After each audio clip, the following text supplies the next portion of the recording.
I spoke with eCapitol News Director Shawn Ashley about other developments at the Capitol.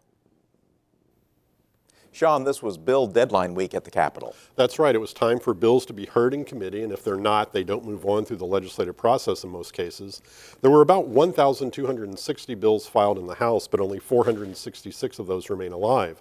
Over on the Senate side, there were nearly 850 bills filed, and 408 of those remain alive, including 14 that were filed after the deadline.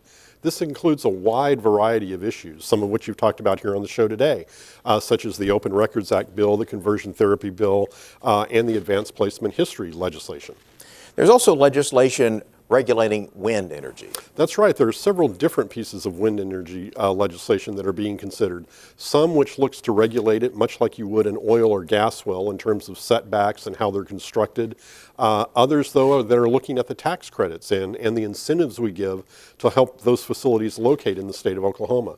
Bills are moving on both sides of the legislature regarding these issues, and we'll see what happens to them when they hit the floor. Several education bills are moving forward. That's right. Education is being looked at from a number of different angles. We saw this week in the Senate Education Committee 2 pieces of legislation related to testing. One that would potentially eliminate the end of instruction tests that students have to pass in order to graduate, and another related to getting the tests going for the new standards that are being written as a result of the repeal of Common Core. There's an education savings account or voucher bill still alive. That's right. A little over a week ago, we saw a similar piece of legislation fell in the House Common Education Committee.